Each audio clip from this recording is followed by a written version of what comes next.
Hi, welcome back to our third training. And this training is going to be all about how to reboot that upper digestion and how important that is. And I want you also to please, leave me a comment about how you're doing with your homework. Did you follow through with eating beets and apples? Any comments about how you're feeling, how your digestion is doing, how you're doing with the khichdi and the ghee, healing your intestinal tract, beginning to start to eat with the seasons. One thing that you guys should know is that we put out a free monthly packet every single month, helping you, guiding you to eat with the seasons. It has recipes for that month and grocery lists for that month, and all the articles I've written about why we should eat seasonal foods, how the microbes are changing for that season, for that month. So it's called the 3 Season Diet Challenge, a free monthly eating guide. Super easy to sign up for, and it's completely for free. Because as you can see, why do I do this? I am so passionate about the results that I see with patients where they come in, they couldn't eat wheat and dairy, and now they can. They have so many chronic digestive problems. It doesn't just affect their digestion and their elimination and their constipation, but we're talking about exhaustion and fatigue and hormonal imbalances. It all stems from our ability to digest and detoxify well. And from there, depending on how you're genetically wired to break down, you're gonna, if that system is, kind of compromised. We know that we process our stress through the intestinal tract. The intestinal tract is how we perceive our stress. 95% of your serotonin, which is a neurotransmitter for your brain, is manufactured and stored in your intestinal tract. This is good, hard science. That stress pounds away at your gut, takes out your good bugs, and then alters those bugs, affects the quality of your digestion, congests your lymphatic system on the outside of the gut wall, and sends microbial messages through what's called the gut-brain axis to your brain, and your brain tells everybody there's a war on, and run and hide, and go into an emergency stress-fighting mode, which is a disease-producing, aging, degenerative mode. We can do so much better than that, and how important that is. Okay, so this video is really all about how to turn on that upper digestive fire. What's interesting is that, like I talked about in the last training, is that the digestive fire, if there's no bile down there, all the acid will stay in your stomach and start to burn. And when it starts to burn, it isn't going to allow you to digest very well. Over time, the stomach says, hey man, it's really hot in here and burning too much. I'm going to turn the fire down. And then the fire gets turned down. And when the fire is turned down, you don't digest very well either. So it's sort of like the 3 little bears. It has to be just right. It can't be too hot and it can't be too cold. It has to have the right amount of acid, and the mucosa, the mucous membranes that line your stomach skin, have to be perfectly balanced for this whole thing to work. If the stomach fire is working perfectly, it'll send appropriate messages to the gallbladder to produce bile and the liver to produce bile. It'll send messages for the pancreas to produce enzymes and the duodenum to produce enzymes, and all of that together creates an environment for better digestion, an environment for good microbes to proliferate, and the ability for you to digest, assimilate, and detoxify. It's really that simple. That's it. There's no more than that. We can fix those things, and maybe this training can be used like a buffet as you've listened to these trainings. And by the way, if you haven't listened to training 1 and 2 so far, go back and listen to those. Those are critically important training sessions for you to understand how we get whacked out digestion and the inability to digest and toxic in the first place. So please stop. I'm not going anywhere. I'll be here. Stop the video. Go back and watch 1 or 2, video 1 and 2, and really make sure that you're with me as we dive into this last and final step, because you can't do this step unless you've done step 1 and 2. You can't. You can't just go turn the digestive fire back on. The liver's going to go like, who did that? Like, here's what we do, right? We go and we get a hydrochloric acid pill and we take it, thinking that we have low hydrochloric acid in our stomach. And the liver is going like, who's doing that? Who turned the fire on? Like I turn the fire off because my bile is congested. I've got no buffers down here to buffer it. Who said they could do that? And this is when we just overrule the body. We just give it symptomatic relief. Your hormones are low, give them some testosterone. Give them some progesterone. You know, we just somehow think that the body is as simple as a bunch of gas gauges, and we just, oh, it's a little low, fill it up, a little low, fill it up. It isn't that simple, but it's not that complicated either.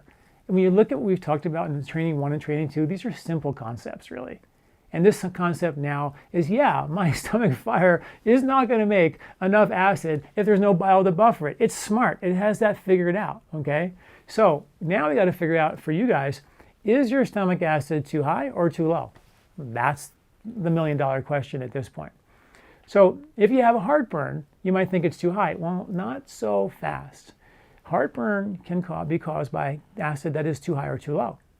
Obviously, when it's too high, it's going to burn. It's going to cause heartburn, right? But when it's too low and the stomach dialed it down, then all of a sudden the foods that go into your stomach are not broken down, and they can be very irritating to raw intestinal skin, and they can inflame and irritate in short order. And in that low acid environment, there's opportunistic microbes like H. pylori who love a low acid environment, and they proliferate like crazy, and guess what they do? They irritate and inflame your stomach lining, and they give you heartburn. So you can get heartburn and burning from either or. Okay, so it's very important to understand that.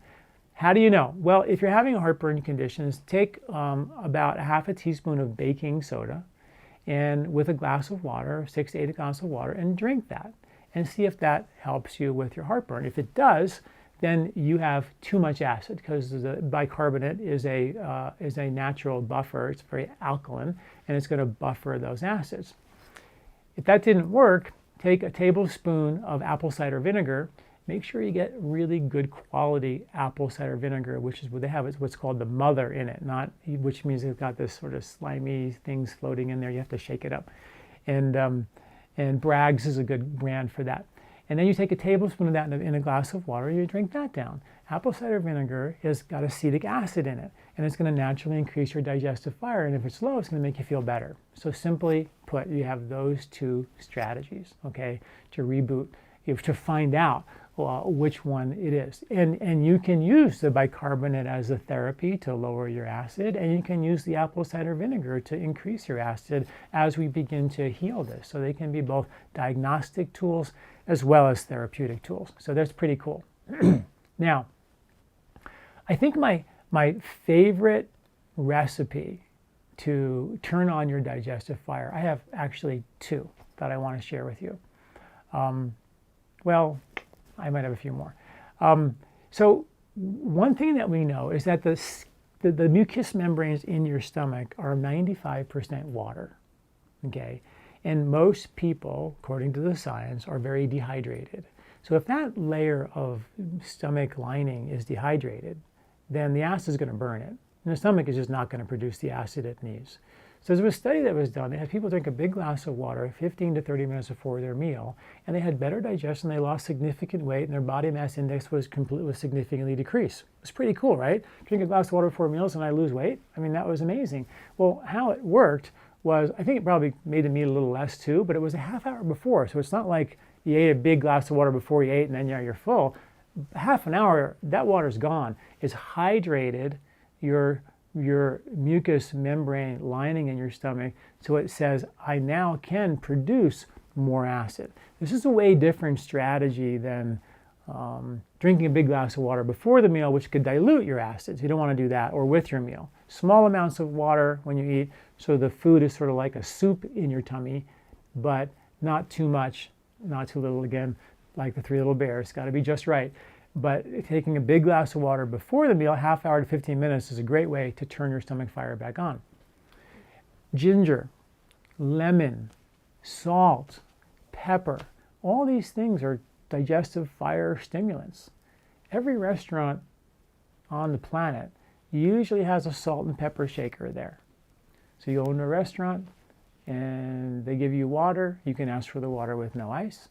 If you want to get fancy, ask for hot water with lemon, and then you take a little bit of salt and pepper and put it into your water and drink it all the way down. 15 minutes later, you get your food and you've primed your digestive fire. How cool is that? So simple, and yet very scientifically profound.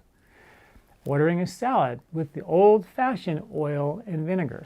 if it's good quality oil, which is a little bit tricky, but still the oil will increase, the olive oil will increase bile flow. And the vinegar is acetic acid. It'll increase your digestive acid. So the two work together before a meal to help get the digestive fire going.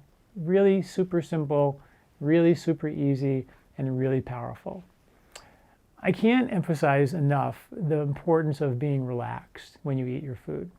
If you eat on the run, gobble, gobble, gobble, in the car, go, go, go, the body is activating a nervous system called the sympathetic or fight or flight nervous system response. And this is for, running away from a bear, getting up a tree, saving your life, basically. It's not the time you're sitting down to have a meal, okay? It's a completely fight or flight, save your life nervous system activation. And it literally dials down any sense of digestive strength. The flip side of that nervous system is called the parasympathetic nervous system, or what's called the rest, rejuvenate, and digest nervous system. And this is activated when you relax and you sit down. So if you're sitting down in a relaxed way, dining and eating your food, the fight or flight system dials down, the parasympathetic digest your food system dials up, and you become a better digester. So it's very important to relax and eat your food. We know that when you look at the food and smell the food and experience, this is good science now, that the digestive enzymes are being produced in your whole system, preparing yourself for that meal. This is the science, this is fact. Very big Ayurvedic concept too, to be relaxed and sit down and enjoy your food. They would eat with their hands and really immerse themselves in this process of eating their food, all of which are great strategies. But I can't emphasize enough how important it is for us to sit down, relax, and take time to eat our food. And there's one final herb, I call it the 5 spices of digestion. We have a formula called Gentle Digest, which is ginger, cumin, coriander, fennel, and cardamom. These 5 spices, each of these alone, are phenomenal for your digestion. And I've written about this, and we'll attach this article so you can read it. When you put all those 5 spices together, what they do, which is so cool, is they actually work in some synergistic way to turn the digestive fire back on, to increase bile flow, to increase duodenal and pancreatic enzyme flow, create better lymphatic drainage and an environment for better microbiology to flourish. And in addition, this formula didn't just give you hydrochloric acid so you can, have a better digestive day. It actually supported the body's ability to make its own hydrochloric acid, to make its better bile flow from your own liver. So these herbs were designed to really reset function, as opposed to creating a dependency on a digestive supplement, like a digestive enzyme. You take them, you're good. You don't take them, you're bad. They do nothing really to solve the ultimate problem. So that's why, like at LifeSpa here, I'm so emphatic about using the most natural whole herbs. Like our herbs are organic, and they're the whole herb versus the extract of the herb. Because when you take the extract of the herb, well, you soak it in alcohol, you kill all the microbes we talked about in training too. So we really want the microbial intelligence, we want the biochemical intelligence, and we don't want any pesticides on them. And we want to use the herb that has the most intelligence to work with the body so you can get on it, reset function, and get off of it. So those are our strategies to really reboot the upper digestion, which is really, really important. So let me just give you a little bit of a recap of what we've done here in training 1, 2, and 3. Training 1, we talked about how important it is for your intestinal skin to support the health of your microbiology. We talked about how important it is for the lymphatic system on the outside of your intestinal wall to be functional as a detoxification organ and a delivery system for your good fats for your brain, your skin, your heart, your nerves. Really important. That most important half inch is critically important. We also showed, and I'll talk more about this in the next training, is how stress, which is really the kingpin of all this. At the end of the day, it's our crazy mind that drives all this stress through our gut. It takes out our good bugs and creates all these bad things to happen, right? So we got to look at the stress. So we're going to talk about how we do that in our next video. But stress will pound away at your gut, irritate the gut, irritate the microbiology, irritate the lymph, and send toxins streamlining into your liver, congesting your bile, We talked about how to reboot the bile flow in training 2, and how that bile flow will compromise detoxification and turn off your ability to digest your stomach to be able to make the acid it needs to cook the food.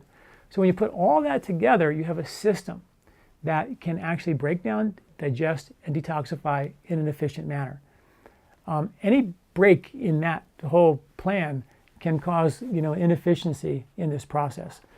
So I want you to really review those first 3 videos and then join me for this last final video where I'm going to bring it all together. We're going to talk about the stress. We're going to talk about how we can reboot all of these together and tie it all together and give you a plan that you can use to actually now go after the toxins that we still are left stored in those fat cells. Because now we've got a system where we're digesting better, our lymph is better, but are we actually going there and getting the yuck that's been stored in those fat cells for all those years? That's going to be our next step. So I want to talk about that, talk about the stress and how important that is, and then tie it all together for you in one beautiful package. So thank you for listening. Please leave a comment.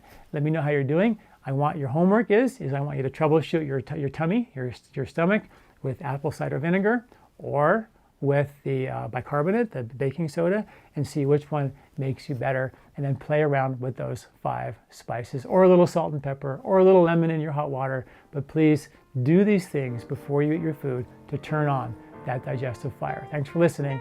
I'm Dr. John Douillard. This recording is brought to you by LifeSpa, where ancient Ayurvedic wisdom meets modern science. Get access to free health video newsletters by Dr. John at lifespa.com.